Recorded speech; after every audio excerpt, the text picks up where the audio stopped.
dan matinya Yesus karena nebus dosa. Sahabat-sahabat dimanapun berada, saya Zulkifli M. Abbas mengharapkan sahabat-sahabat semua untuk kemudian mensubscribe, like, dan juga men-share channel kita ini. Salam Tauhid, salam satu Tuhan. Jadi kematian Yesus itu bukan nebus dosa tapi keselamatan. Keselamatan. Sama seperti Maksudnya di zaman Nuh. Itu part kedua sebenarnya. Part pertama itu zaman Nuh. Di mana di zaman Nuh itu ada keselamatan sebenarnya yang ditawari Allah Sang Esa itu. Keselamatan itu. Jadi pembunuhan itu adalah keselamatan. Bukan. Artinya Terus sama pasalnya. Kan di zaman Nuh itu kan penawaran keselamatan. Yang ditawarkan kan keselamatan. Makanya Nuh mengatakan kepada manusia yang menyembah berhala di zaman itu, mari ikut ke kapal ini. Kalau kamu tidak ikut, kamu tidak selamat. Akan datang air bah, tapi tidak ada yang percaya. iya. Nah, Tapi sampai pintu tadi pun sedikit lagi mau ditutup oleh Nuh, tidak ada yang percaya. Nah, itulah part kedua di zaman fase Yesus. Melalui ajarannya selama 3,5 tahun dia mengabarkan kabar gembira. Gitu. Tapi tidak ada yang percaya. Bahkan ada bun-bunnya di situ kan. Tidak ada yang percaya. Apa yang diajarkan Yesus selama 3,5 tahun tentang keselamatan itu. Sehingga ada penyalipan atau pembunuhan. Tidak ada yang percaya. Gitu, Bang. Itu pemahaman kita. tapi kalau saya analisa pemahaman itu, justru itu tidak sinkron dengan kasus yang terjadi terhadap Nuh dengan kaumnya. Karena kalau di dalam perintah Nuh kan ajakannya untuk ikut kepada Nuh. Karena Tuhan akan mendatangkan musibah. Iya, maksudnya Yaitu bahtera. mungkin di persepsi Bang Juma itu tidak sinkron. Maksudnya di Iya, kami saya begini, jelaskan Bang. dulu, Bang. Manusia pada zamannya Nuh ini kan sudah sesat semua menyembah berhala. Tapi Sang Allah, Sang Sumber itu memberikan satu tawaran. Ya kan? Nah, jadi kan di zaman Nuh ini kan belum ada kitab. Ya kan? Hanya langsung berinteraksi Allah Sang Esa Sumber kepada Nuh. Makanya Nuh mengabarkan kabar gembira kepada umat di situ, mari ikut ke kapal ini. Akan datang air bah, karena itu perintah Sang Esa itu. Dikasih kesempatan sebenarnya. Iya. Tapi manusia itu pun dikasih kesempatan tidak percaya.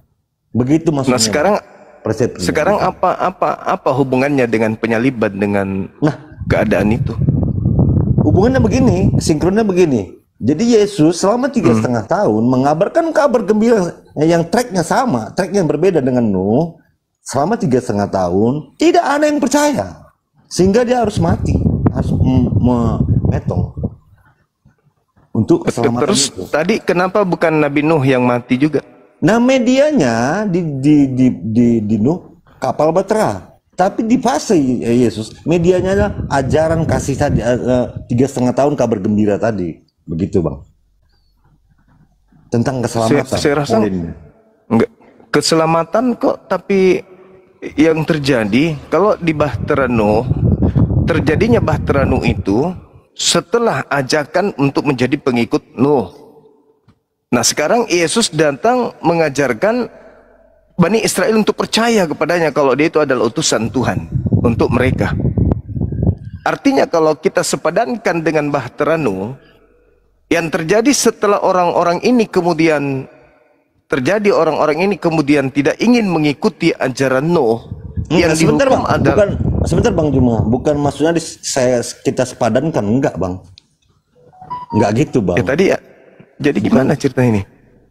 Jadi pemahaman kita bukan disepadankan gitu, Bang. Yang dihukum saat itu adalah kaumnya Nabi Nuh.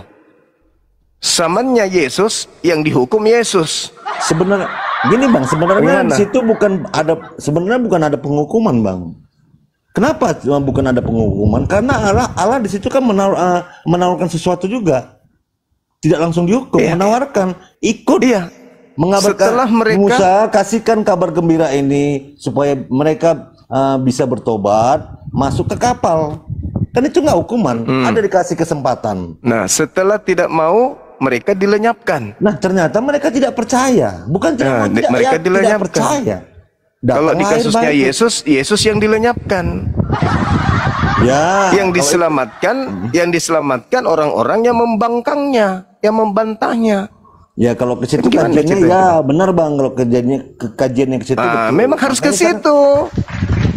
Memang harus ke situ. Makanya saya uraikan di awal, banyak hal yang dilanggar dengan konsep itu. Perintah Tuhan jangan membunuh orang yang benar dilanggar. Oke. Jadi justru bukan seperti Nabi Nuh. Kalau Anda ingin menyamakan dengan Nabi Nuh, maka orang-orang yang membunuh Yesus dan orang-orang yang menerima penyaliban inilah yang harus dimusnahkan. Kalian-kalian ini. Di sini kita Kalian- tidak menyamakan maksudnya Bang. Lalu Abang jangan bawa mindset Abang kita bahwasanya kita menyamakan, tidak Bang. Bukan menyamakan maksudnya. ya sudah, kalau begitu lari kepada poin pengajaran Yesus. Keselamatan itu menerima dirinya sebagai utusan Tuhan untuk Bani Israel. Ya memang utusan Tuhan. Nah, Yesus adalah utusan Tuhan dan ciptaan Sang Esa. nah ada setelah dalilnya. sampai di situ, udah selesai. Itu aja. Ya benar, selesai. Nah, tidak perlu lagi utusan. kemudian tidak perlu lagi ada kepercayaan bahwa dia mati nembus dosa manusia. Ya benar. Itu kan embel-embel yang muncul belakangan. Ya itu hasil konspirasi. Hasil konspirasi di abad ketiga. Kemudian yang saudara harus pahami di sini sebagai seorang Kristiani, harus mendudukkan perkara penyaliban, latar belakang penyaliban ini apa? Ketika Yesus terjadi tawar-menawar, kalau dia kemudian tawar-menawar dengan Tuhan pencipta langit dan bumi, Yesus serahkan sepenuhnya kepada Tuhannya.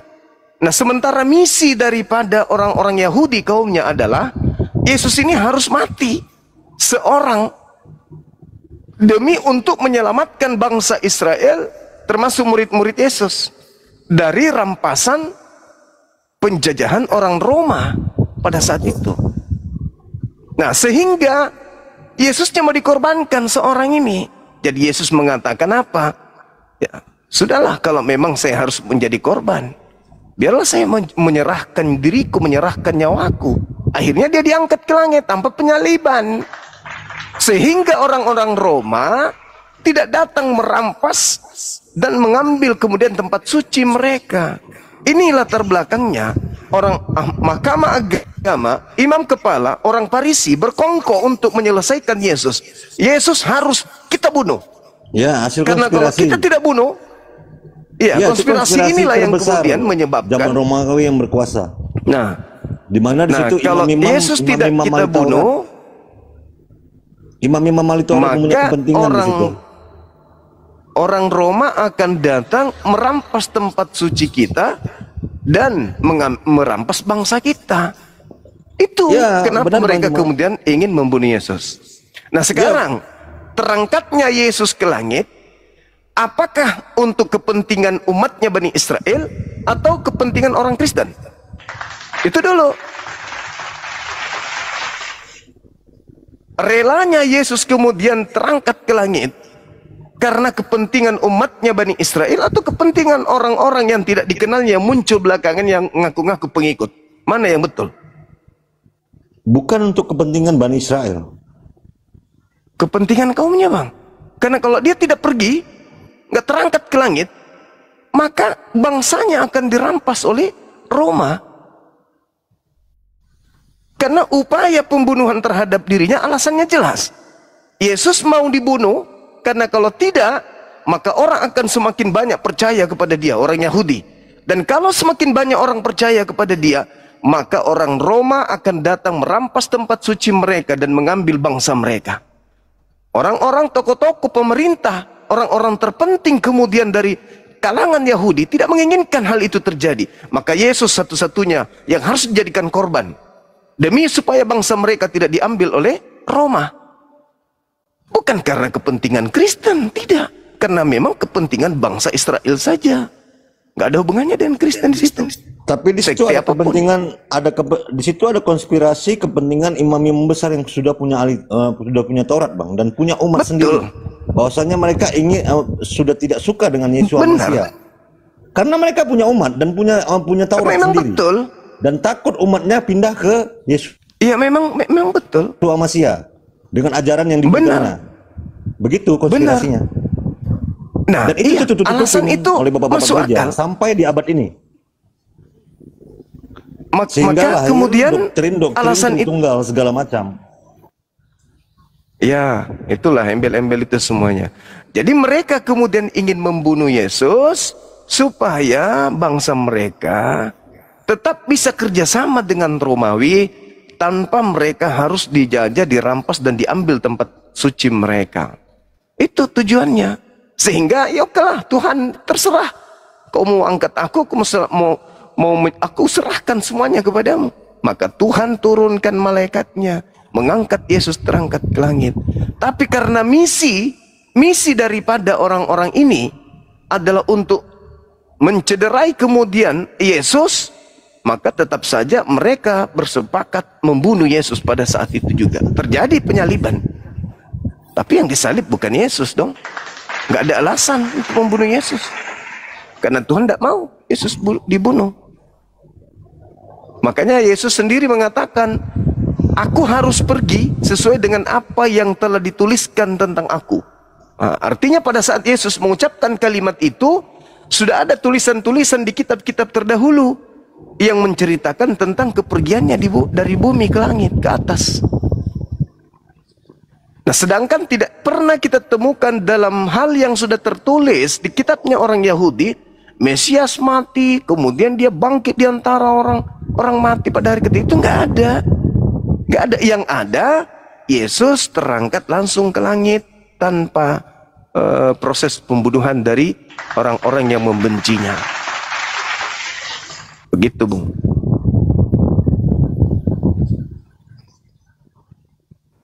Ya, gimana Bung? Bung BJ? Oke, Bang. Saya yang bertanya. Ya, apa Kak? Kalau bisa jawab ya Kak? Bukan, maksudnya bagaimana? Ya oke, nggak saya bantah kalau itu memang penerangan dari Bang Juma. Ya Keo gimana kok Keo? Saya jemaat. Ya, kalau aku bicara terlalu logika ini sanggup nggak kalian menerima logika? Karena kalian bicara ini di ranah iman. Jadi gini, aku secara logikaku dan secara logika manusia semua ini, kita percaya ada kelahiran, perkembangbiakan, dan ujungnya kematian. Nah, itu diceritakan pada Yesus. Kalau ada bercerita di luar ini, ada kelahiran lalu tidak ada mengalami kematian bahkan sampai ribuan tahun, itu sesuai logika enggak? Karena Isa diceritakan itu masih hidup, diangkat hidup sampai sekarang. Bagaimana tanggapan tentang Isa yang bisa dilogikakan? Coba ceritakan dulu, biar masuk logika. Nah, bentar dikit izin saya udah masuk. Temanya ini boleh nggak membunuh menurut Yesus? Kenapa jadi lari ke Isa? Kita lihat tema aja, Keo, Ginca. Ke tema aja, Ginca. Berarti kita dari tolak lah itu. Berarti kita tolak lah tadi secara logika. Kita bicara tentang Yesus saja lah, karena Isa tidak bisa masuk logika, gitu. Jadi gini, kalau Anda mengatakan tidak masuk logika, dengarkan baik-baik. Ini kita pakai logika ya. Tapi ketika saya berbicara logika, persentuhan dengan agama, saya tidak akan pernah lepas dari dalil agama. Karena logika itu harus seimbang dengan agama. Agama yang benar harus rasio yang menjadi tolak ukurnya. Anda coba lihat di dalam Ibrani 9 nomor 27. Sebab manusia ditetapkan mati satu kali saja. Rasio kan dulu buat kata-kata rasio logika yang bisa diterima Isa itu hidup sampai sekarang. Buat dulu kata-katanya. Makanya ini yang saya ingin dalilkan kepada saudara. Ini yang ingin saya dalilkan kepada saudara. Berdasarkan dalil, tapi kalau Bang Sume itu selalu, meskipun dia logika, saya juga pelajar, saya juga belajar. Tapi saya sebisa mungkin menggunakan dalil. Coba Anda buka di kitab Ibrani 9 nomor 27. Manusia ditetapkan mati hanya sekali saja. Kemudian mereka akan dibangkitkan untuk dihakimi. Tolong saudara tunjukkan kepada saya Lazarus yang dibangkitkan oleh Yesus. Apakah masih hidup sampai sekarang? Berdasarkan Ibrani 9 nomor 27 wajib hukumnya masih hidup sampai sekarang. Ketika kuburan terbelah dan orang-orang kudus bangkit dari kubur dan berjalan ke Yerusalem, mereka harus masih hidup sampai hari ini. Karena mati cuma sekali berdasarkan dalil. Kalau begitu, bisakah Anda menunjukkan kemudian orang-orang yang hidup di bumi hari ini yang masih hidup 2000 tahun lamanya, padahal dia sudah mati? Kalau Nabi Isa alaihissalam itu kuasa Allah, tidak ada yang tidak bisa. Anda baca Mazmur 91, orang di sana anak Tuhan tidak mengalami kematian, tetapi diangkat ke langit. Aku akan panjangkan umurnya. Coba Anda baca. Dengan panjang umur aku akan hidupkan engkau, dan aku akan memperlihatkan kepadamu tanda-tanda kebesaranku. Tuhan yang mau, kenapa tidak? Sedangkan mana orang yang dibangkitkan oleh Yesus, Lazarus? Mana Nabita yang dibangkitkan oleh Petrus? Masih hidup sampai sekarang. Anda akan mengatakan, sudah mati lagi, berarti 2 kali mati. Padahal dalil dalam kitabmu sendiri, manusia ditetapkan hanya mati sekali saja. Setelah itu dia akan dibangkitkan untuk dihakimi. Nah, mana Lazarus? Yang sudah mati satu kali, lalu dibangkitkan. Kutunggu Berarti masih hidup. penjelasanmu secara, Ya, kutunggu penjelasanmu yang bisa diterima logika. Kalau kau menyerang ini saya aku bisa lemparkan jawab. kepada saudara. Aku bisa jawab. Saya lemparkan kepada Aku saudara. bisa menjelaskan Saya secara logika. lemparkan Dek. kepada saudara. Dek, aku Ini bisa logika. menjelaskan Ini logika, secara Bang. logika. Nabi, sabar dulu. Aku bisa, kalau Nabi dalil-dalil Isa, yang kau sabar dulu. sampaikan tadi, Oke, silakan Anda bicara, silakan. kalau Silakan Anda bicara. dalil yang kau sampaikan Silakan. tadi, itu bisa kulogikakan. Iya. Pasti Silakan. bisa kulogikakan yang bisa diterima rasio manusia sekarang. Silakan. Kutunggu dulu penjelasanmu yang Sudah bisa saya diterima jelaskan barusan, rasio tinggal kau tanggapi. manusia. Sekarang tinggal Enggak, Anda kau masih yang bicara tanggapi. iman. Silakan. Enggak, kau masih bicara iman tentang kekuasaan Iman Tuhan yang saya tadi. jelaskan tadi itu berdasarkan Bibelmu sendiri loh. Kau masih bicara iman, tidak berdasarkan pondasi berpikir logika manusia. Loh, gimana Makanya ceritanya? harus kau berbicara. Gimana Makanya gini, ceritanya? dengar deh. Keo, udah dibahas, udah Gimana? dijawab sama Bang Juma. Sekarang giliran ente yang ini, Ginca. Jangan ngeyel di sini. Ini room untuk belajar, bukan untuk ngeyel-ngeyelan. Makanya mau kuajari nih kalian. Sok-sokan kau Kalian ketika ngajarin-ngajarin. berbicara itu, Ya, nggak apa-apa. ya mau kuajari. Biar ketika kalian dia ngomong. berbicara, Silakan Anda ngomong. Silakan Anda ketika kalian ngomong. ketika Silakan. kalian berbicara harus diterima logika manusia.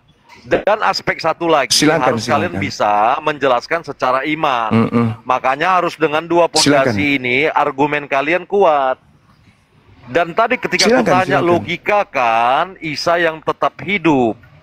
Dan kau menjelaskan atas kuasa Tuhan. Artinya kau masih berbicara di ranah iman.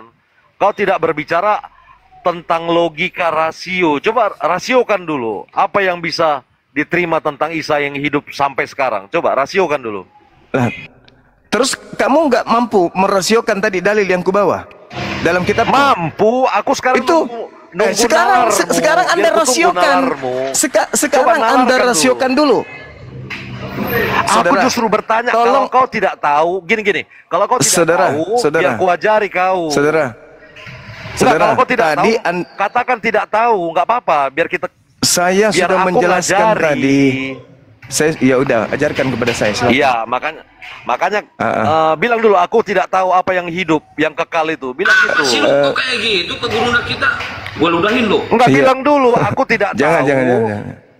Ajari Iya, aku saya apa tidak yang tahu. tetap Iya, hidup. saya tidak tahu. Iya, Saya artinya- tidak tahu. Silakan kamu Iya, dengar makanya dulu. orang Dengarkan saya dulu. Jangan diturunkan. Silakan saudara narasikan kepada saya secara logika Ibrani 9 nomor 27 terkait dengan sanggahanmu kepada Nabi Isa alaihissalam yang menurutmu tidak rasio. Silakan. bukan tidak rasio. Itulah Aku Nah, tidak apa maunya katakan orang ini? Isa tidak rasio, Apa mau? tapi bisa dilogikakan. Nanti kalau ada orang bertanya samamu, biar kuajari kau menjawab. Kau jangan membahas Iya. kitab Terus, yang lain dulu, Ibrani apa segala macam di luar kitabmu. Loh, kenapa? Kitabmu sendiri kau Kenapa? belum bisa merasiokan. Kenapa? Kak. Nanti kau kalau Kenapa? ditanya orang, biar kuajari kau menjawabnya bagaimana poinnya. Mau kau kuajari? Oke. Saya jelaskan yang- dulu kalau masih Apa yang tetap saya hidup juga pada saya Isa jelaskan sampai dulu. sekarang? Kau biar kuajari. Saya gimana? jelaskan Ambil- dulu. Ambil pulpenmu biar catat. Apa Saya yang jelaskan tetap dulu. hidup? Gimana kau Saya ini? jelaskan lagi untuk yang kedua kalinya. Setelah saya jelaskan dan ternyata otakmu belum bisa juga menalar penjelasan saya, baru saya lemparkan kepada kamu. Boleh ya? Ambil pulpenmu, Boleh. nanti ada pertanyaan seperti ini bisa kau jawab. Kau Oke, kan apologis, jadi gini. membela imanmu. Jadi bisa di kau dalam logikakan, biar kuajari kau menjawab. Jadi di dalam Al-Quran dikatakan begini. Allah Subhanahu wa taala mengangkat Nabi Isa alaihi salam, "Inni mutawaffik wa rafi'uka." Aku mengambil engkau dan mengangkatmu ke sisiku. Jadi Nabi Isa alaihi salam diambil oleh Allah dari bumi, diangkat ke sisi Allah. Di dalam Al-Quran surah Al-Hajj ayat 47, sehari bagi Allah itu 1000 tahun untuk hitungan dunia. Jadi usia Nabi Isa alaihissalam di atas itu, di sisi Allah, itu baru 2 hari. Kalau dihitung dari 2000 tahun hari ini, dari Masehi kita menghitung, baru 2 hari. Itu yang pertama. Yang kedua, diterangkan pula di dalam Al-Quran bahwasanya ketika Nabi Isa itu terangkat ke langit, yang mengangkatnya adalah Sang Yang Maha Kuasa. Sehingga secara logika, kalau Nabi Isa hari ini masih hidup, itu karena di sisi Tuhan. Di sisi Tuhan itu hanya 1 hari, 1000 tahun. Kan begitu poinnya. Jadi masuk akal. Nah, sekarang kamu narasikan kepada saya secara logika. Kitabmu Ibrani 9 nomor 27. Kau narasikan kepada saya bagaimana di sana dikatakan Itu di luar sama rasio seperti manusia. 1 hari, Sama 1000 tahun, seperti itu nggak manusia. dimengerti. Itu masih ranah Sama iman yang seperti kau manusia bicarakan. hanya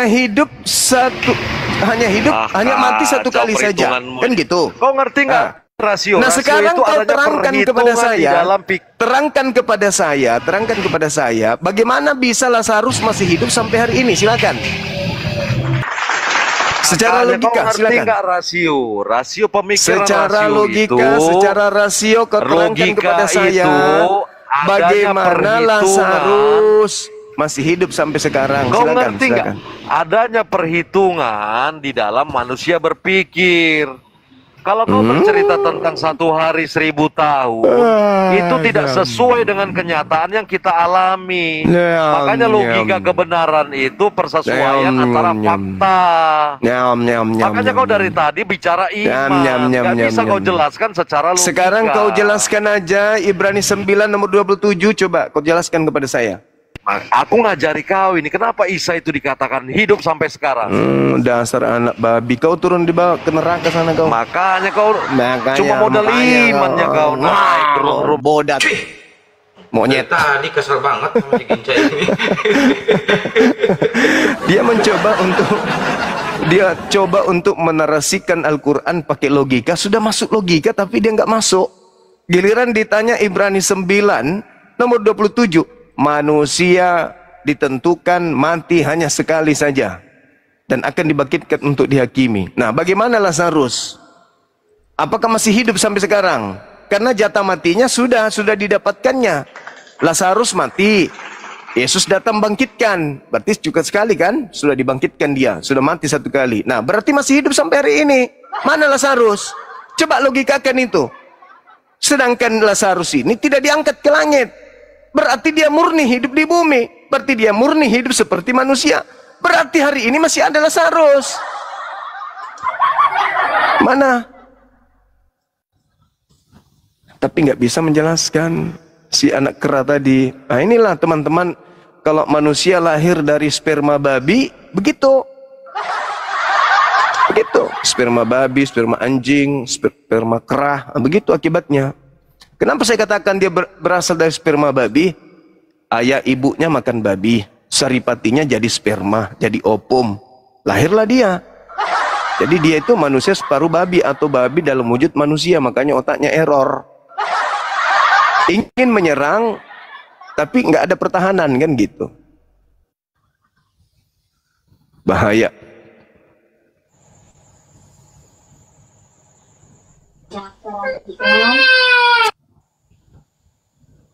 Ya, Just Entertainment, Meli, selamat malam. Assalamualaikum. Waalaikumsalam. Selamat malam. Waalaikumsalam. Ya, selamat malam Meli. Ya, Meli, mau Izin, Bos. diskusi? Silakan. Selamat malam. YouTube Boleh aku masih bertanya error. dulu ya? Ya, dari Kristen, Bang Meli. Meli Boleh dari aku Kristen. bertanya? Meli dari Kristen apa Islam? Iya, Oh, Kristen. dari Kristen. Oh, baik. Silakan. Ini temanya nih. Boleh membunuh menurut Yesus? Ini satu pertanyaanku ini, Bang. Boleh kan? Nanti ku jawab ini pertanyaan Ya, awal. boleh. Silakan, boleh. Silakan. Nah, apakah lambang agama Islam itu? Lambang agama Islam. Iya. Apa lambangnya agama Islam? Lambang apa?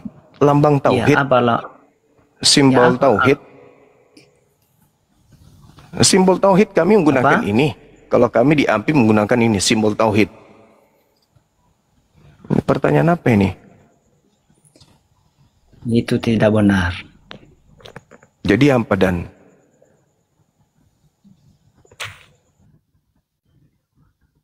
Ini kalau manusia dari sperma babi aneh-aneh aja. Oh, mungkin bintang sabit, bulan sabit kali ya. Bulan sabit. Bintang dan bulan sabit. Itu lambang ketika perang salib.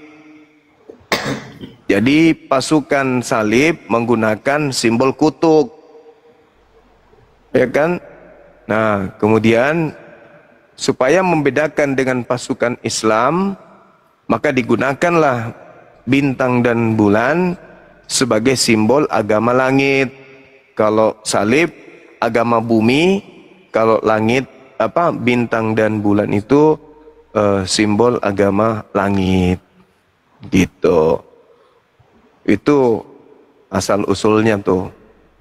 Sampai masjid-masjid dulu-dulu itu menggunakan simbol itu. Tapi itu bukan simbol Islam secara mutlak. Itu cuma simbol pada saat perang salib itu. Salib itu kan tempat penganiayaan. Tempat Situ lah pokoknya, nyamuk situ. Lambang kemenangan. tempat hukuman bagi pelaku yang dikutuk oleh Tuhan. Itu yang dipakai. Maka pasukan Islam menggunakan simbol itu sebagai bukti bahwa agama Islam itu adalah agama langit. Begitu sudah. Ya, Jas, silakan naik lagi, Jas. Ada yang mau disampaikan, apa yang mau Anda sampaikan? Ini ada Yang dokter mana itu? keliling. Ada di bawah Jas, apa itu tadi? Yang bertanya ya? Entertainment. Yang Ya, bertanya nggak tahu. barusan. Bukan, yang bertanya barusan mah kabur. Nggak ada balik lagi. Oh, Waalaikumsalam warahmatullahi wabarakatuh. Ada apa, Jas? Waalaikumsalam. Izin saya penyampaian ini untuk Bang Zuma ya. Ada kiriman video dari kafir. Ini terlalu parah ini, Bang. Fitnahnya terlalu keji. Dari juga salah satu apologet dari kafir ya. Ini mungkin saya buka kameranya, saya tunjukkan buktinya, Bang ya. Izin sebentar Siap. saja saya turun. Oke. Sebentar.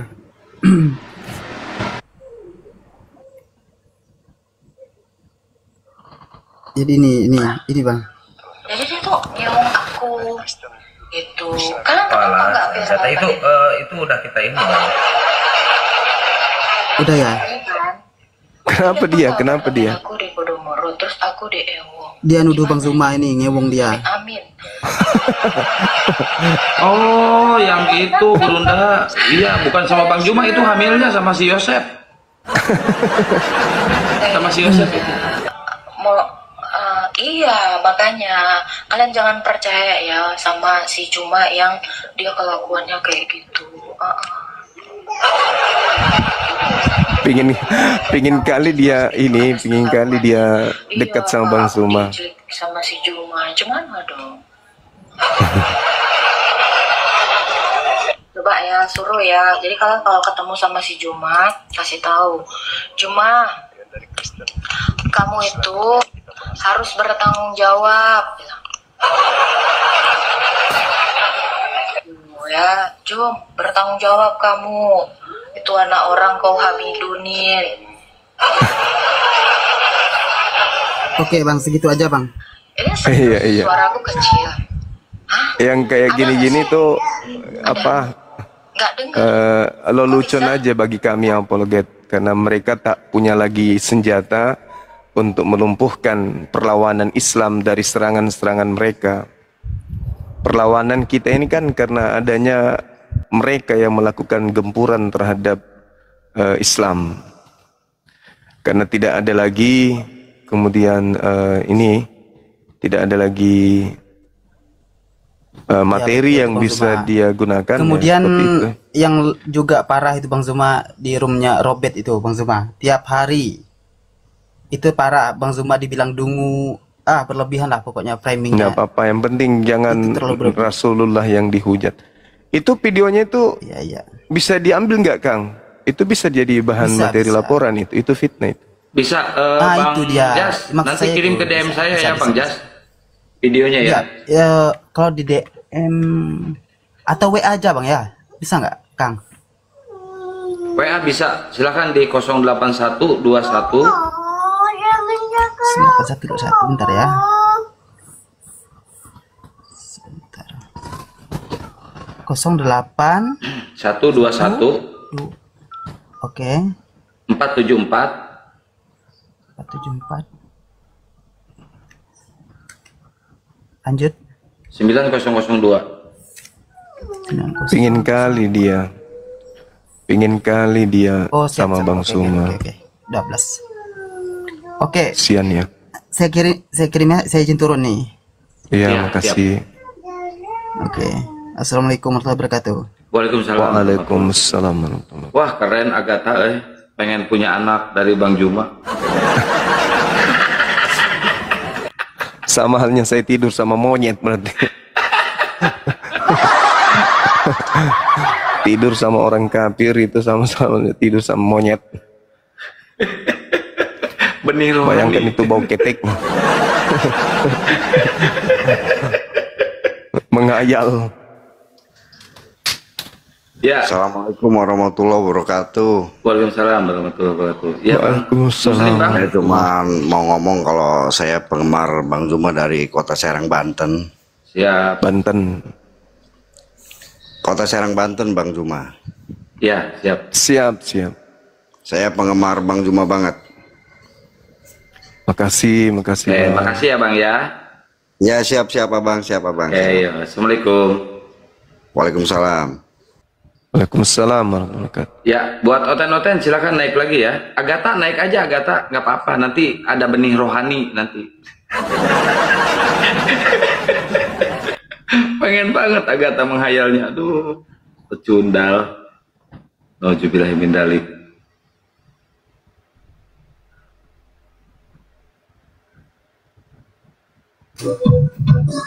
Waduh, ada musik Bang. Ada musik Bang. Bang, ada musik. Kita lagi live di YouTube.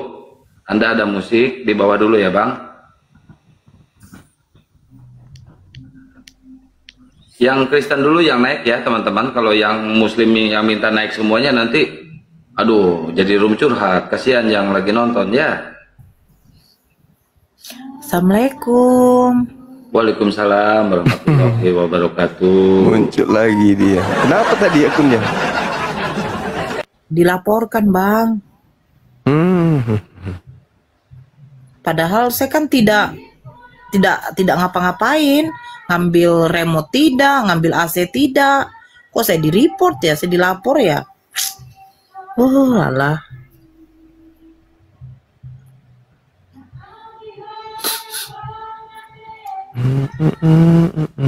Yang Oten naik, aku nggak moderator di sini Akang ya.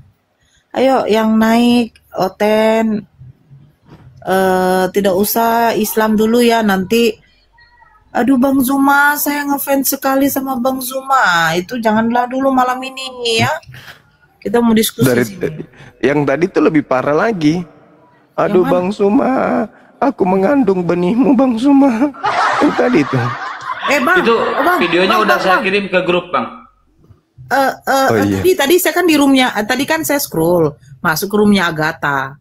Terus dia bilang gini, Norari Tonang bergabung, ya ampun.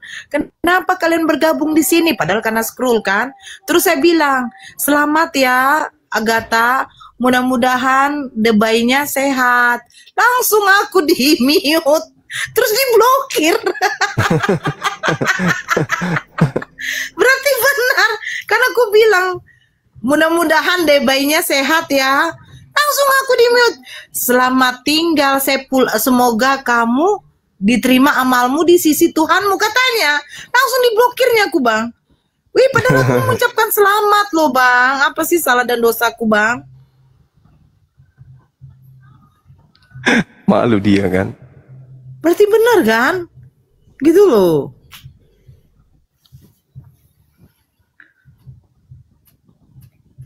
Aduh, mungkin anak rohani tuh Bang.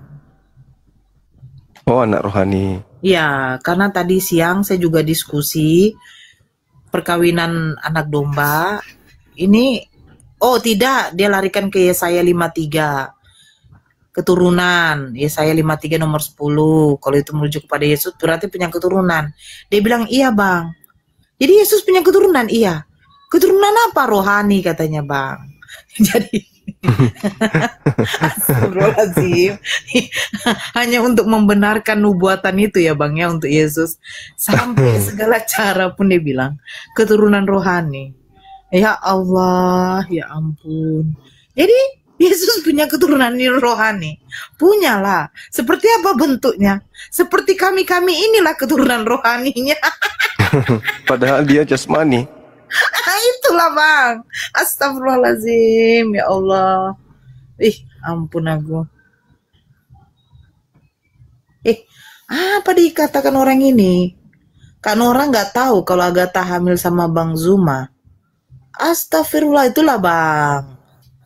Ya kan? Nggak ada kayak gitu. Bang Zuma tuh main-main tadi loh. Nggak boleh lah kayak gitu.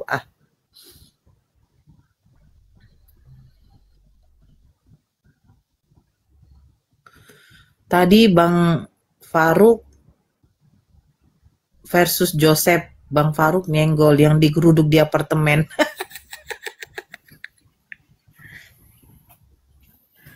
Ya Allah.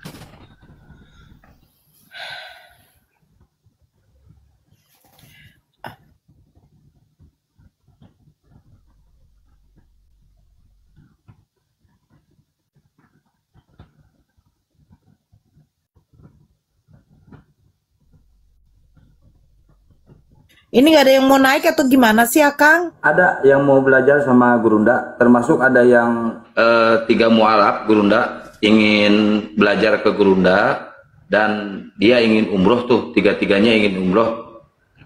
Alhamdulillah. Melalui travel kita Gurunda. Tapi masih ada yang mau ditanyakan karena dia diusir dari rumahnya Gurunda. Tiga-tiganya ini diusir dari rumahnya, bayangin. Kasihan dia. Lari ke Sekarang Lampung. terdampar di Lampung katanya. Oh ya? Iya, kasihan itu. Mau ngambil surat-suratnya aja susah itu, paspor sama KTP-nya itu.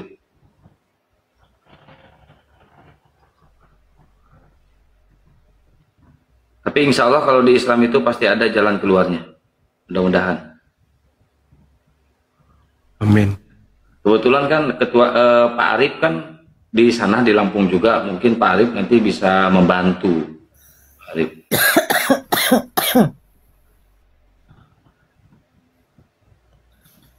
Harus dikawal sampai tuntas ini.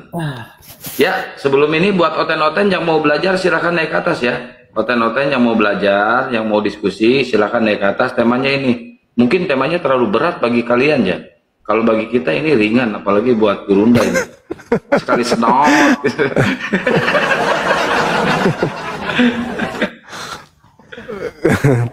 Ringan bagi kita ya. Iya. Ringan lah. Ya ringan lah orang tiap hari belajar. Minum air panas. Apa ini katanya nih? Air panas suam kuku bunda. Iya lagi kurang enak badan. Anak-anak salib kalau mampu naik dong. Oh. Ya silakan naik ya. Yang bercelana, tak bercelana, berdaster. Silakan naik.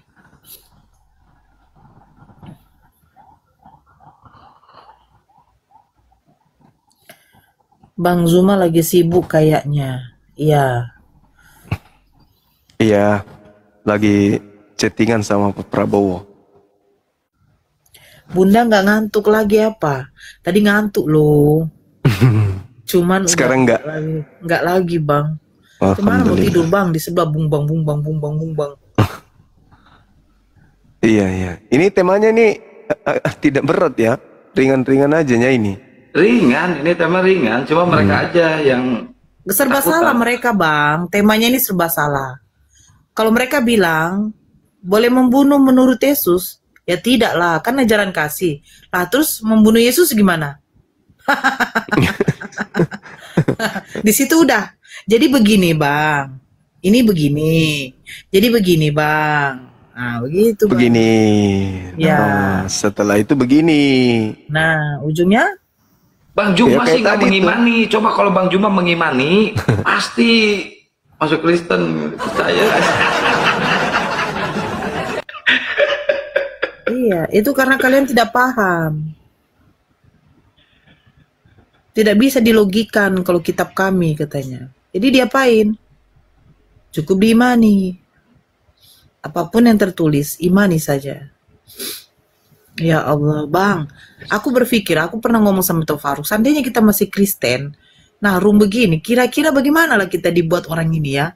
Habislah itu, babak belur kita. Kita bal-bali lah. Tapi pasti tetap ngeyel. Mau Iya, tidak benar. mau. Benar, ngotot. Mau tidak mau pasti tetap ngeyel. Apalagi Ngotot kami Batak yang paling ngotot kan. Oh enggak bang, kau enggak mengerti itu pasti gitu. Itulah indahnya kasih di dalam Kristen. Mengajarkan kasih saking cintanya Yesus pada kami. Dia mengorbankan dirinya. Kentut. Pasti kan kayak gitu kan. Memang lah bang ya. Aku bayangkan lah itu kalau seandainya masih Kristen. Wih. Ampun. Sambil dipromosi travel kita Bunda Nora.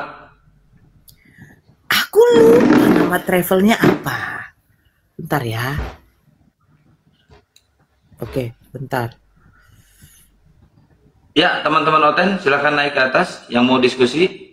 Jangan hanya cuma bisa ngancam-ngancam di DM. Kalian itu cuma bisa ngancam dan modal congor. Sekalinya disamperin, mampus semua. Besarkan saya. Ya, bagi yang mau umroh ya, insya Allah di bulan 2 nanti, tanggal bulan 1 ya, tanggal 21 sampai tanggal 29. Hah? Tanggal 21 sampai tanggal 29 Januari. Januari ya. Di situ akan ada umroh bareng sama Bang Zuma ya. Bagi yang mau mendaftarkan, silahkan daftarkan ke travel. Apa nih? Bunda Risma Tour Travel. Silakan dihubungi Akang Santang di DM. Bagi yang mau umroh ya, itu 9 hari kalau nggak salah ya, tadi katanya 9 hari. Iya. Itu seharga berapa katanya tadi dibilang Bunda itu 30. Ini yang VIP 41,5, kalau yang biasa reguler 30. Ah, 30-an, sekitar 30-an, 31, 32-an gitu. Jadi siapa yang mau mendaftar umroh, ibadah umroh ya, silakan di tour travelnya Bunda Risma. Insya Allah amanah, silakan hubungi Akang Santang. Insya Allah juga Bang Zuma akan ikut ibadah umroh tanggal 21. Bagi yang mau VIP silakan, di situ sudah tertera harganya 41,5 juta. Bagi yang biasa reguler namanya ya, kalau yang biasa ya. Iya. Itu 30 jutaan. Ya. 9 hari. 2 harinya katanya itu jalan-jalan. Mau ikut rombongan sama Bang Zuma silahkan ya. Kalau mau melihat ada teos di dalam hidung ya, nanti kita bersin-bersin dulu ya. Ini kurang asam di bawah ini, tidak ada yang benar. Insya Allah kalau ada rezeki kami ikut. Amin, amin, amin, amin. Amin. Tadi sudah diapakan sama Bunda Risma ya. Beliau tadi yang punya tour travelnya. Alhamdulillah masih ada seatnya. Insya Allah 45 tuh sudah mendaftarkan, kata Bunda tadi. Ayo silakan yang ada rezekinya, ada kesempatan waktu, jangan disia-siakan ya. Karena belum tentu kita ada waktu, ada umur lagi untuk mengunjungi rumah Allah. Gitu. Ya, syaratnya ini buat yang VIP 41, buat yang reguler 30-an, tapi syarat utamanya harus udah disunat ya, syarat utamanya. Kalau belum disunat nggak boleh. Ke tanah suci itu harus jangan berkuluk. Ya.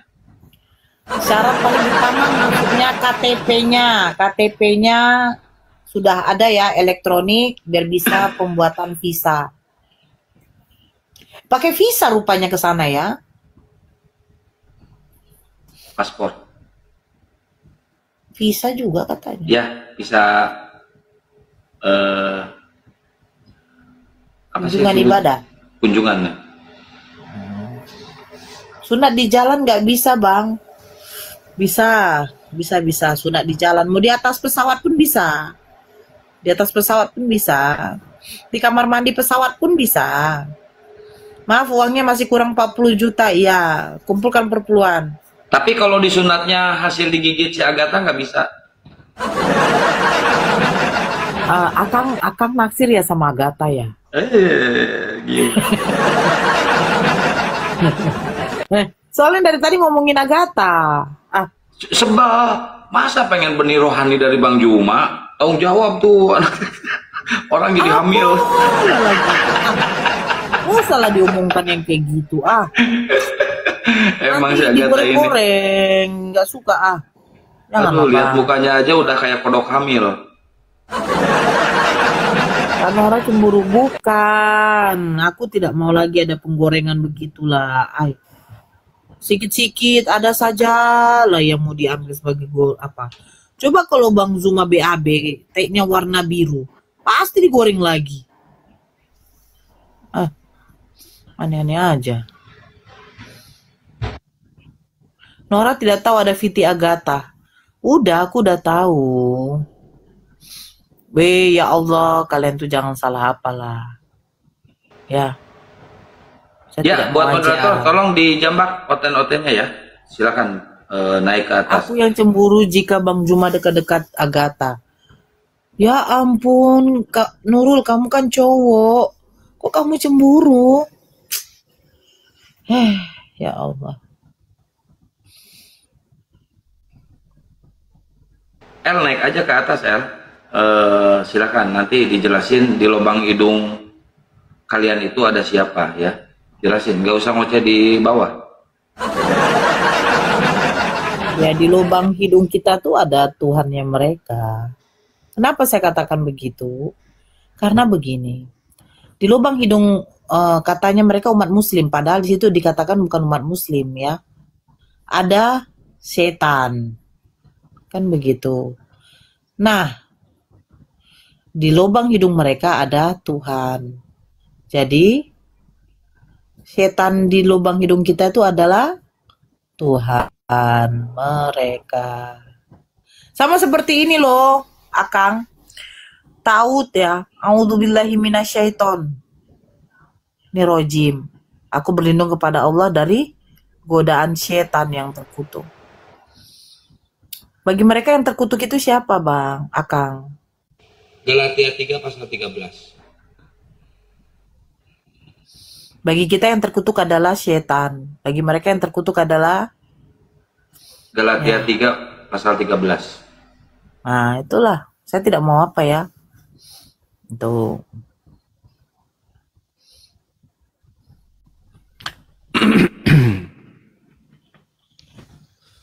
Mana otennya ini? Gak tahu Bang, gara-gara benihnya si Agatha jadi gak ada yang mau naik Bang.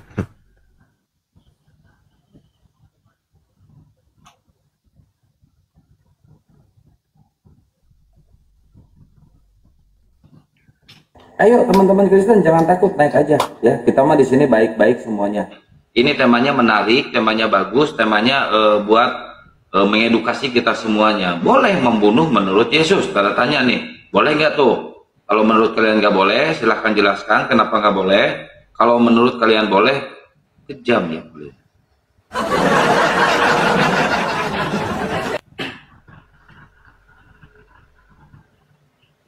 Kau tempatku meminta. Ayo, yang mau berobat silahkan naik. Sudah dijambak berapa kali pun nggak mau dia pindah ke. Suara Bang Zuma bagus ya. Tapi lebih bagus kok diam. Enggak Bang.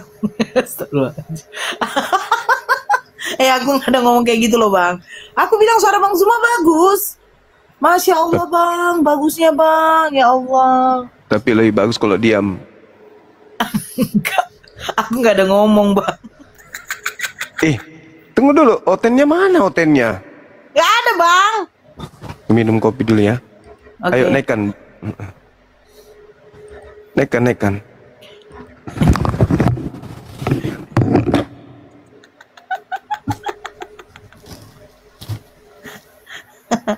Kalian ini jangan kayak gitu lah woi. Aduh, yang satu nih ateis ini. Udah dikatakan Bang Zuma, kita nggak bersatu sama binatang. Abang mau Bang? Siapa tahu Kok sekarang bisa udah sih dibilang saya Kristen. binatang? Loh, Nggak sopan. Loh, kamu kan nggak punya agama, kau tuh sombong. Ya emang nggak punya agama itu binatang. Kamu Ya gimana iyalah. sih? Kamu lucu kamu. Silakan Bang Zum. Saya bilang saya Islam KTP, asyhadu alla ilaha illallah wa asyhadu anna Muhammad Rasulullah. Kau tadi bilang katanya Udah, kan? murtad, banyak kali cerita kau. Udah ngucap itu. Kau ini memang lah manusia tak ada otak. Nggak ada otak gimana? Nggak ada otak. Ya iyalah, otak kau tuh sama Emang aja. saya ada mengucat apa nggak ada kan? Tadi siang kau bilang kau katanya apa? Ateis. Kau tadi siang bilang katanya udah murtad. Jadi kok murtadnya Iya, saya udah keluar tidak, dari saya Islam, tidak kan? punya agama. Saya tidak punya Tuhan. Makanya dikatakan kau tuh hewan. Hewan kan kayak begitu. Masa hewan bisa tiktokan? Gimana sih? Ya kau lah pula hewan langkanya. Apa yang mau kau tanya? Ini kok kenapa Kang? Hewan bisa tiktokan gitu. Jadi kan hewan langkanya dia. Iya masa hewan bisa tiktokan? Kamu gimana? Ya kau lah hewannya tuh. Gitu loh. Sama Bang Juma aja lah, biar dikasar-kasarin saya nih. Apa kau Fans ini? soalnya fans. Gimana Bang? Ini gimana nih Pak Ustadz? Gimana Pastor? Kenapa Nabi Muhammad selalu dijelek-jelekan, gak bisa baca tulis? Sakit hati saya. Ya. Nabi Muhammad dikatakan tidak bisa baca tulis, tetapi satu-satunya kitab suci yang membawa manusia kemudian pada keadaan sempurna sebagai makhluk itu hanya Al-Quran. bangsa jahiliyah, bangsa Arab, bangsa yang tidak beradab. Begitu baginda Rasulullah Muhammad SAW datang, sejazirah Arab kemudian menjadi orang yang terdidik. Bahkan bangsa Arab yang tertinggal itu bisa bersaing dengan bangsa manapun. Dan kemajuan pencapaian dari bangsa Arab itu sampai hari ini tidak pernah pudar. Itu fakta real. Beliau dikatakan buta huruf, artinya beliau buta terhadap kitab terdahulu, buta terhadap ajaran terdahulu. Tidak pernah kemudian Nabi Muhammad melakukan penyelidikan atau membaca sebuah kitab terdahulu. Kemudian beliau menerima wahyu, di mana wahyu itu menjadi pedoman hidup manusia sampai akhir zaman. Yang ketiga, berbicara mengenai sejarah. Sejarah yang ada adalah Nabi Musa alaihissalam pernah datang ke atas muka bumi kepada kaumnya Bani Israel. Lalu Nabi Isa alaihissalam datang juga kepada kaumnya Bani Israel. Sedangkan ketika nabi-nabi ini diutus kepada Bani Israel, nabi-nabi ini datang kepada umat pembangkang yang tidak mungkin kemudian memegang amanah dari pencipta langit dan bumi untuk setia menjalankan perintah Tuhan yang datang kepada nabi-nabi kepada mereka untuk mereka ajarkan kepada bangsa lain. Maka agama Yahudi, dalam hal ini ajaran Taurat, ajaran Zabur, dan juga ajaran yang datang kepada Nabi Isa, itu sifatnya hanya kepada satu kelompok saja, bukan kepada seluruh kelompok manusia. Baginda Rasulullah Muhammad SAW datang mengajarkan kebenaran kepada seluruh umat manusia. Sebuah episode yang didatangkan kemudian oleh anak keturunan Adam, sejak Nabi Muhammad SAW, manusia diajak untuk merangkai sebuah keadaan di mana mereka sebagai manusia harus menemukan dirinya pada posisi kebenaran, menghambakan diri kepada Tuhan berdasarkan akal dan wahyu, yaitu Al-Quran. Kita lihat di dalam Yesaya 29 nomor 12. Di situ diterangkan apabila kitab termaterai itu diberikan kepada seorang yang tidak mampu membaca, maka dia akan berkata, aku tidak bisa membaca. Subhanallah. Burung merpati, roh kudusnya orang Kristen. Terima kasih. Jadi seperti itu saudaraku, Nabi Muhammad itu sudah dibicarakan dari sejak semula. Dari sejak nabi-nabi diturunkan kemudian di atas muka bumi ini, nuansa kedatangan Nabi Muhammad itu sudah terbawa oleh ajaran mereka. Jadi kalau dikatakan beliau ummi, betul. Ummi itu boleh diartikan sebagai induk, pemimpin orang-orang yang kepada mereka tidak diberi kitab. Berbeda dengan kaum Israel diberi beberapa kitab dan diutus beberapa nabi. Bangsa Arab dianggap sebagai bangsa jahiliyah. Anda bisa lihat di dalam Bilangan 32:21. Di situ diterangkan bagaimana bangsa Arab itu dianggap sebagai bukan bangsa, dianggap sebagai bangsa ummi.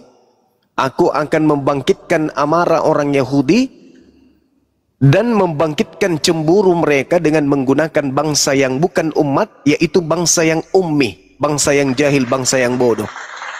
Apakah itu betul terbukti? Ya, sampai hari ini bangsa Israel selalu cemburu kepada bangsa Arab, yaitu bangsa yang ummi. Begitu saudara. Apakah Anda seorang ateis? Apakah Anda seorang yang tidak bertuhan?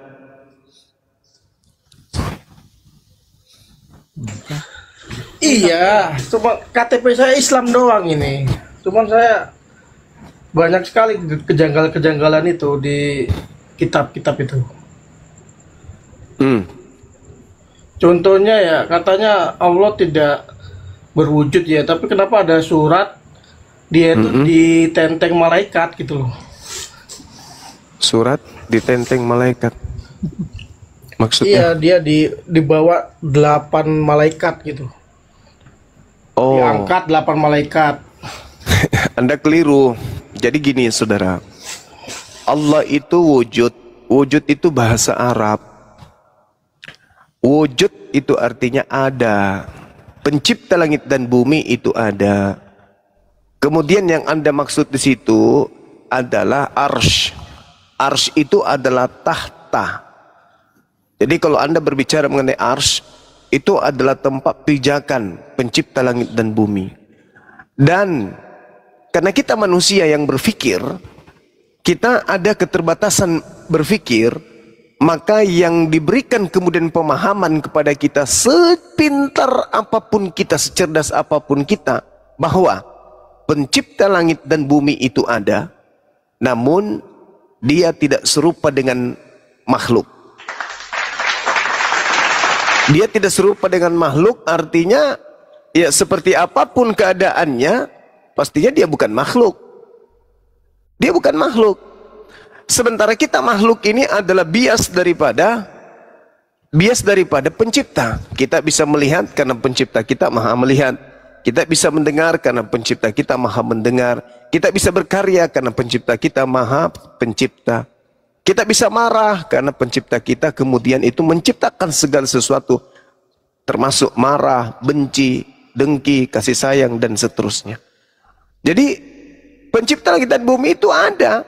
Kita bisa hidup karena pencipta langit dan bumi itu maha hidup. Kalau kemudian kita bisa merangkai ban dari karet, kita buat berbundar, lalu kemudian di atasnya ada besi, lalu kita bisa duduk di atasnya, lalu kemudian kita bisa bergerak dari tempat yang satu. Itu sifat yang melekat pada diri Tuhan pencipta langit dan bumi yang terbias kepada makhluk. Bahwa pencipta langit dan bumi itu akan membiaskan sifatnya kepada makhluknya. Seperti itu, saudara. Makanya diciptalah manusia ini sebagai pemimpin di atas muka bumi untuk menaklukkan bumi. Nah, maka sifat yang melekat pada diri manusia adalah bias cahaya dari serpihan cahaya yang ada pada diri pencipta langit dan bumi. Begitu. Jadi Tuhan itu ada, wujud. Wujud itu bahasa Arab, artinya ada. Tuhan itu ada, cuman kemampuan kita ini yang tidak bisa menerawang kepada pencipta. Contoh, Anda punya akal. Apakah Anda bisa menerawang akal Anda? Apakah bisa melihat akal Anda? Coba saudara kapling. Apakah Anda bisa melihat? Bisa lah. Nah, apakah akal Anda itu ada? Ya ada, cuma kan nggak masuk itu. Nggak masuk apa? Iya, gimana ya? Maksudnya nggak masuk kalau analoginya begitu. Maksudnya gimana? Ya akal kan memang ada, tapi kan memang nggak kelihatan dia. Iya. Nah terus kenapa Anda mengatakan Tuhan itu tidak ada? Ya dari kitab-kitabnya kayaknya janggal begitu maksudnya. Janggal karena konsisten. Yang Anda pakai tolak ukurnya itu apa? Iya, nggak konsisten dia. Kadang mengajarkan baik, kadang mengajarkan buruk. Apa yang Anda jadikan sebagai rujukan untuk menilainya? Apa? Itu kadang mengajarkan baik, kadang mengajarkan buruk gitu loh. Enggak, saya tanya dulu. Saya tanya dulu Anda. Apa yang Anda jadikan sebagai tolak ukur untuk menilai? Ya, saya selama saya baca-baca nih, ini sepertinya hanya buatan manusia aja ini, nggak masa buatan Tuhan begini, terjemahannya nggak bagus gitu. Pertanyaan saya, Bang, tolak ukur apa yang Anda gunakan untuk menilai itu semua? Ya dari kitab-kitabnya lah. Nah, tolak ukur Anda untuk memahami kitab itu apa? Nggak konsisten dia. Tolak ukur apa yang Anda gunakan untuk menilai kitab itu? Nggak konsisten. Ya itu nilai yang Anda hasilkan setelah Anda menilai buku itu, kitab itu. Maksud saya, apa yang menjadi alat takaran Anda terhadap kitab tersebut? Terus abang maunya jawaban apa? Nggak paham dia kan. Contohnya begini, aku bantu kau biar terbuka otakmu, Kapling. Contohnya aku ditanya nih oleh abangku nih. Nah, tolak ukurnya, patokannya, alatku adalah aku paham bahasa Arab. Aku bisa baca. Nah, tuh. Apakah Anda sudah sampai pada level itu? Nah, lanjut. Itu dulu. Iya. Kalau Ya, bahasa apa? Arab tuh kan cuman tulisan aja. Nah, ini di sini kelemahan Anda. Anda seperti anak TK yang melihat kapal selam di laut. Habis itu Anda akan mengatakan itu adalah ikan. Kenapa Anda mengatakan itu adalah ikan? Karena pemahaman Anda terbatas. Yang Anda tahu dia berada di laut, dia bergerak, dan dalam pemikiran saudara yang tidak paham ilmu tentang kapal selam, ya hanya terdoktrin kepada pemahaman pribadi yang tidak berlandaskan kepada disiplin ilmu. Maka Anda akan mengatakan kapal selam itu adalah ikan. Seperti apapun orang menjelaskan, Anda tidak akan terima. Kenapa? Tidak ada ruang di dalam diri Anda yang menyediakan kemudian tempat ilmu-ilmu itu masuk sehingga Anda bisa paham. Saya curiga Anda ini untuk membedakan sebuah kualitas benda dengan massa benda tersebut juga Anda nggak bisa. Contoh misalnya ketika ada pertanyaan kepada saudara, berat mana? Besi 1 kilo atau kapas 1 kilo? Coba saudara Kapling uraikan, berat mana? Ya sama aja lah beratnya. Alasannya? Ditimpuk ke kaki ya sakitan besi lah. Alasannya kenapa? Ya karena beratnya 1 kilo. Nah berarti cerdas Anda dalam aspek seperti itu. Nah sekarang kalau saya tanya kepada saudara, apa yang menghantarkan kemudian sebuah benda mati bisa bersinar di siang hari? Hanya oleh karena bunyinya mesin dalam sebuah gardu yang sempit. Coba Anda uraikan, bisa enggak?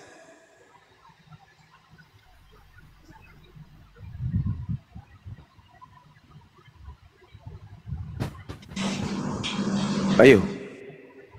Jadi ketidaksempurnaan pemahaman Anda yang hanya secuil itu mengakibatkan Anda memberikan nilai kepada sesuatu yang begitu dahsyat yang Anda sendiri sebenarnya tidak tahu, tetapi mengambil kesimpulan. Contoh misalnya ketika Anda mengatakan tidak konsisten, kadang dia baik, kadang dia buruk. Loh, bukankah dalam kehidupan saudara juga mengalami hal yang sama? Kadang Anda sehat, kadang Anda sakit, kadang Anda sedih, kadang Anda bahagia, kadang Anda kenyang, kadang Anda lapar. Itu semua keseimbangan. Makanya saya katakan tadi, pencipta langit dan bumi itu menciptakan ciptaannya dengan serpihan cahayanya. Gak usah terlalu jauh dulu. Dari mana Anda berasal? Itu aja dulu Anda cari. Lalu apa yang terjadi pada diri Anda? Misalnya nah, sekarang ini, ketika Anda dalam keadaan tersadar, coba Anda pasang lakban di hidung dan juga pasang lakban di mulut. Tunggu beberapa detik. Apa yang terjadi? Mata Anda akan membelalak, kuping Anda akan berdengung, kemudian kepala Anda sakit, Anda akan mulai sesak napas. Kenapa? Tak ada oksigen yang masuk. Sedangkan unsur tubuh membutuhkan oksigen. Berarti otak Anda bekerja untuk segera membuka lakban yang ada di hidung untuk segera menghisap udara. Kenapa itu bisa Anda alami? Kenapa Anda panik pada saat itu? Karena Anda tersadar bahwa tubuh Anda butuh oksigen. Anda tersadar bahwa hidung saya tidak bisa hirup udara karena saya menyadari hidung saya terlakban. Pertanyaannya, ketika Anda tidur, apakah otak Anda bekerja? Tidak. Apakah Anda sadar untuk narik oksigen? Tidak. Lalu siapa yang kemudian mengurus tubuh Anda itu? Ketika Al-Quran mengatakan bahwa aku lebih dekat daripada urat leher manusia itu sendiri. Artinya Tuhan yang maha mengatur, Tuhan yang maha mengurusi, Tuhan yang maha mencukupi, yang menjadikan saudara dalam keadaan terlelap tidur, rongga dada tetap saja kemudian memompa udara masuk ke dalam tubuh Anda. Mana fungsi otak Anda tadi? Mana? Fungsi otak Anda tadi kenapa tidak bekerja? Harusnya otak Anda itu siaga terus. Jangan tertidur otak Anda, matanya ada. Karena kalau otak Anda tidak bekerja pada saat kemudian Anda terlelap, lalu siapa yang memerintahkan kemudian rongga dada untuk hirup udara? Ayo. Sementara otak tidak bekerja. Ketika Anda terlelap, otak istirahat. Lalu yang memerintahkan paru-paru Anda untuk hirup udara siapa? Siapa? Kaki? Nggak mungkin. Jantung? Nggak mungkin. Tangan? Nggak mungkin. Hidung gerak sendiri? Nggak mungkin. Lalu siapa? Itulah hakikat pencipta langit dan bumi. Cuman Anda tidak sampai kepada dimensi itu. Karena Anda makhluk sudah gitu, Anda berpikir yang negatif tentang Tuhan. Yang Anda tahu, ini. Saya yakin Anda dalam masyarakat jarang untuk diterima. Jangankan di masyarakat, di dalam rumah tangga pasti Anda selalu bertentangan dengan keluarga. Tanda-tandanya ada. Kenapa? Eksistensi Tuhan aja Anda tolak. Berarti Anda menolak eksistensi kebenaran. Nah, kalau orang cenderung menolak eksistensi kebenaran, terkadang kebenaran kecil pun selalu ego untuk dia hadapi dan ngotot mengatakan dirinya benar meskipun itu salah. Coba Anda cerminkan diri Anda. Siapa yang kemudian mengambil kegagahan Anda? Dulu bagus, giginya rapi, rambutnya hitam, kulitnya kenceng. Sekarang kok keriput, gigi udah permisi satu persatu. Kemana itu pergi? Berarti ada kekuatan di luar Anda yang mengatur itu semua. Apakah itu diri Anda? Enggak. Gak usah terlalu jauh dulu. Anda mengambil nasi, Anda suap masuk ke dalam tubuh Anda. Apakah Anda masih punya urusan terhadap tubuh Anda setelahnya? Enggak. Padahal itu adalah Anda. Terus kenapa Anda enggak meneruskan urusan Anda? Apa itu? Melihat, lalu kemudian melakukan proses reaksi terhadap makanan yang Anda masukkan. Anda limpahkan kemudian sebagian ke tangan, sebagian ke kaki, sebagian masuk ke nutrisi tubuh yang lain. Kenapa Anda bekerja? Kenapa seketika itu Anda melemparkan kepada tubuh Anda sendiri? Artinya apa? Yang menciptakan tubuh itulah yang mengatur tubuh itu. Dan itu bukan Anda. Anda hanyalah ciptaan yang tak punya daya apa-apa. Dan memang manusia itu diberi tiga keadaan. Ini sering saya uraikan, baik itu di kelas-kelas maupun di forum-forum seperti ini. Bahwa manusia itu memiliki tiga keadaan, tiga kodrat. Yang pertama, manusia itu memiliki tingkat kecerdasan. Sehingga dia bisa berpikir, dia bisa menolak, dia bisa menerima. Dia bisa mengkritik, dia bisa memprotes, dia memberikan saran, bisa memberikan pesan dan seterusnya. Kenapa? Karena manusia itu memiliki tingkat intelijensi, tingkat pemikiran logika. Berbeda dengan monyet. Monyet itu tidak bisa berpikir. Dia diikat oleh item kadar, kodratnya. Yaitu itu sudah menjadi sunnatullah, hukum alam bagi mereka. Jadi monyet-monyet itu nggak bisa berpikir. Nah, manusia bisa berpikir. Tetapi kecerdasan manusia itu terkadang membawa manusia itu sendiri untuk culas terhadap dirinya sendiri. Ketika manusia ini memiliki kecerdasan, maka kodrat yang kedua adalah memiliki kodrat freelance, atau dia free will, atau dia memiliki kehendak bebas. Bisa beriman, bisa ingkar, bisa percaya, bisa tidak percaya, bisa serius, bisa hanya bercanda, bisa beriman, bisa kufur. Tergantung. Jadi kalau Anda kemudian membesar-besarkan, ini nggak mungkin, ini nggak mungkin. Justru pernyataan-pernyataan keyakinan yang muncul dalam benak Anda, pikiran Anda terhadap keadaan itu menandakan bahwa Anda adalah manusia yang gagal menemukan diri Anda sebagai manusia.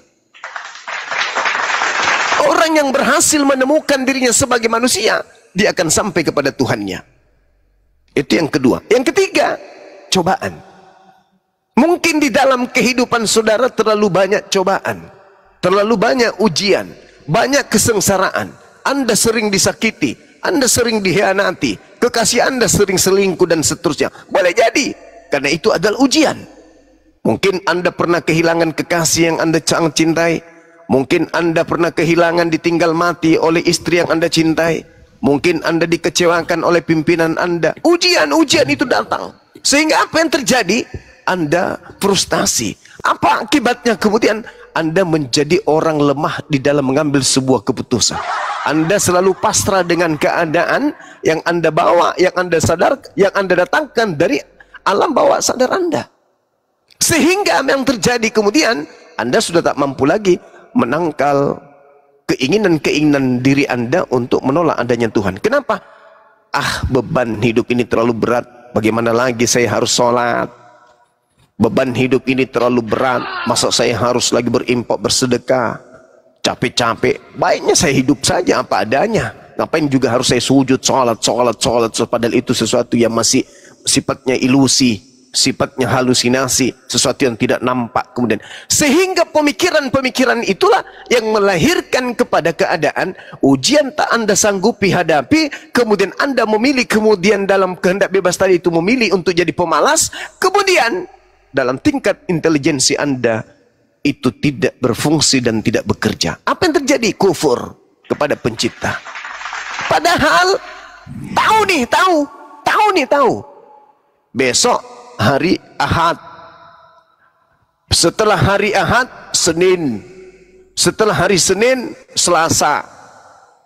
Mau tidak mau, suka ataupun tidak, besok Senin, besok Selasa harus datang. Tidak bisa tidak datang hari Senin itu, harus datang. Detik, menit, jam harus datang hari Senin, harus datang bergulir hari Selasa. Menandakan apa? Kita digiring kepada ketiadaan. Jadi orang yang berakal sehat sadar tuh, Bang Suma dalam hari Senin menghabiskan waktu 24 jam. Saya hari Senin menghabiskan waktu sama 24 jam juga. Bang Suma tidak dilebihkan 30 menit. Saya pun demikian, tidak dilebihkan 30 menit. Hari Senin bagi Bang Suma sama 24 jam. Hari Senin bagi saya juga 24 jam. Tidak ada yang dizolimi oleh pencipta langit dan bumi di situ. Yang zalim adalah kamu sendiri. Yang zalim adalah Anda sendiri. Kenapa? Anda tidak mengisi waktu yang sangat-sangat singkat itu dengan tunduk kepada yang menciptakan alam ini. Padahal Anda tahu. Contoh, suatu ketika Anda berpikir seperti ini. Ya, sebentar lagi kita akan tahun baru ya, tinggal 2 bulan misalnya. Anda tunggu Senin, Selasa, Rabu, Kamis, minggu pertama, minggu kedua, minggu ketiga, minggu keempat, bulan Oktober, bulan November, bulan Desember, tibalah waktunya kemudian ya trompet tahun baru beralih 2026 itu ada hadir malam itu.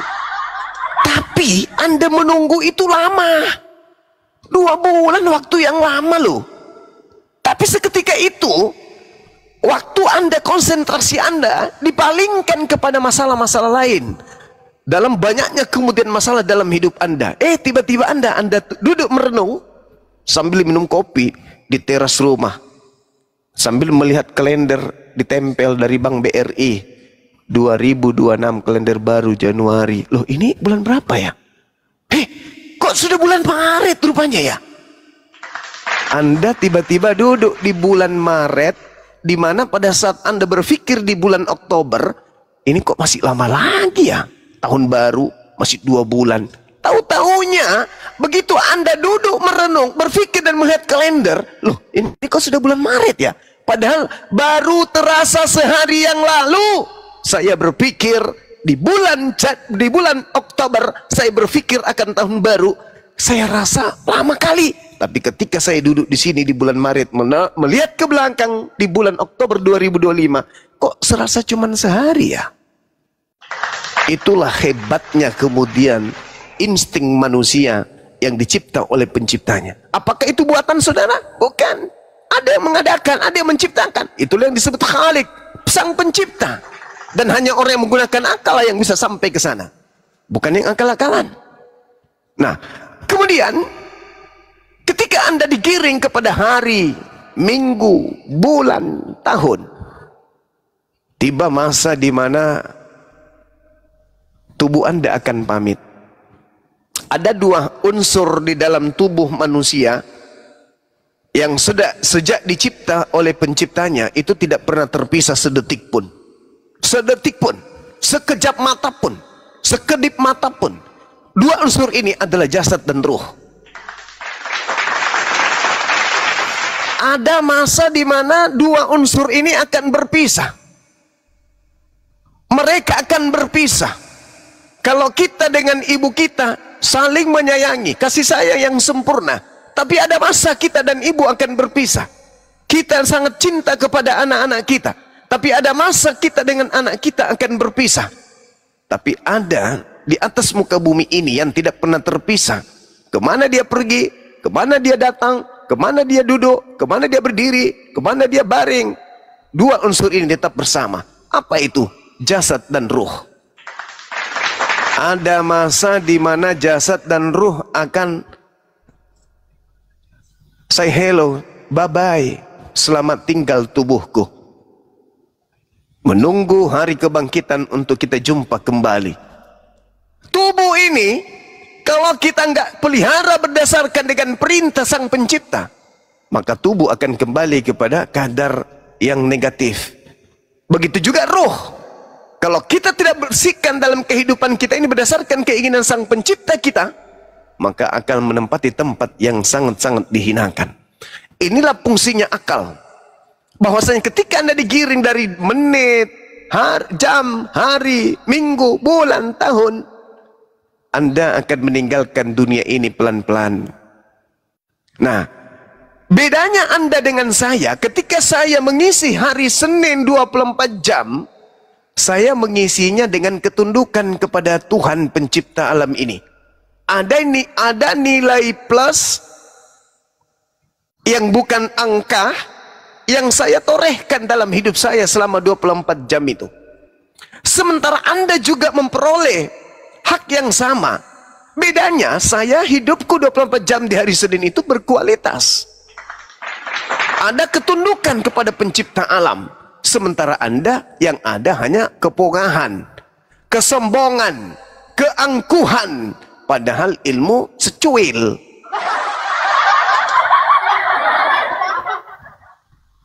Jadi ketika kita menghadapi kehidupan, kita memiliki perbedaan.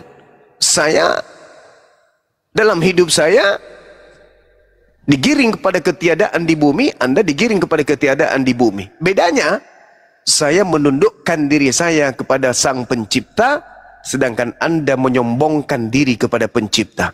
Kita sama-sama akan tiada dan sama-sama akan dikembalikan kepada sang pencipta kita. Itu tidak mungkin tidak. Itu adalah sesuatu yang mutlak absolut akan terjadi. Sebagaimana besok adalah minggu, begitulah besok alam kubur.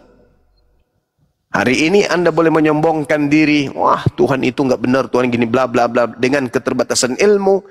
Tapi tunggu, Anda akan berhadapan dengan yang disebut malaikat maut. Pada saat makhluk-makhluk berjubah hitam ini datang, orang-orang di samping Anda itu masih tertawa, masih tersenyum, masih sibuk main HP. Tapi karena dia diutus spesial untuk Anda saja, Anda sudah mengalami hal-hal yang aneh. Anda sudah teriak kepada orang kiri kanan, tapi orang tidak peduli. Anda berasa kemudian ingin minta bantuan, tapi orang-orang tidak peduli. Seakan-akan tak ada yang terjadi dengan Anda. Anda sendiri yang sibuk. Kenapa? Karena aura alam barzakh sudah mendatangi Anda. Pada saat Anda ingin berteriak menolong kepada akal, akal tak sanggup. Anda minta tolong kepada tangan yang Anda gunakan untuk sombong di hadapan pencipta. Tangan Anda tak sanggup. Kaki Anda gunakan untuk minta tolong kepada kaki Anda, kepada batok kepala Anda, kepada tabungan Anda, kepada harta Anda, kepada jabatan Anda, kepada pangkat Anda, nilai-nilai kebangsawanan Anda pakai, Anda panggil untuk menolong Anda dari malaikatul maut. Tapi mereka semuanya hanya tertunduk lesu. Jangankan kamu wahai si fulan, bumi ini pun takut kepada hal yang engkau takuti tersebut. Lalu apa daya Anda? Masih mau sombong, masih mau merendahkan tangan. Itu enggak ada, Tuhan itu enggak ada. Apa sih Tuhan itu? Sementara Anda berbicara seperti itu, Anda berdiri 55 menit aja sudah kena asam lambung, asam urat. Sedikit-sedikit sakit, sedikit-sedikit ploh, sedikit-sedikit pinggang sakit, sedikit-sedikit sakit kepala. Anda tahu, ketika Anda sudah merasakan hal-hal seperti itu sebenarnya kode alam kubur. Ketika Anda sudah mulai sedikit pelupa, ketika Anda sedikit-sedikit sakit, ketika kemudian uban sudah mulai tumbuh, sebenarnya itu adalah tanda-tanda panggilan alam kubur bagi orang yang berpikir. Jadi seperti itu saudara. Jadi seperti itu yang ingin saya sampaikan kepada saudara. Karena Anda merasa seorang yang sudah murtad dari Islam, karena pemikiran Anda yang Anda jadikan sebagai acuan untuk menilai Islam, agama yang keliru, yang tidak benar, tapi senjata yang Anda gunakan kemudian untuk menilai itu sama sekali tidak ada, hanya pemikiran seorang awam yang tak tahu apa-apa tentang Islam.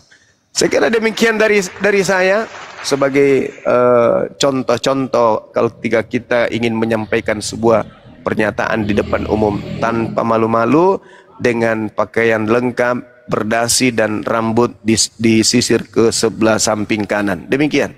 Silakan. Baik. Ya, ini ada Mbak Epi yang itu Gurunda, yang beliau ini mualaf beserta 2 adiknya ya kalau nggak salah ikut mualaf, tapi kendalanya dia diusir nih sama mungkin sama orang tuanya ya, tapi insya Allah beliau akan ikut umroh beserta 2 adiknya Gurunda ke travel kita itu Gurunda. Ini Pak Ebi katanya masih ada unek-unek, silakan dijabarkan ke Gurunda. Baik, terima kasih ya Kang. Assalamualaikum warahmatullahi wabarakatuh. Waalaikumsalam warahmatullahi wabarakatuh.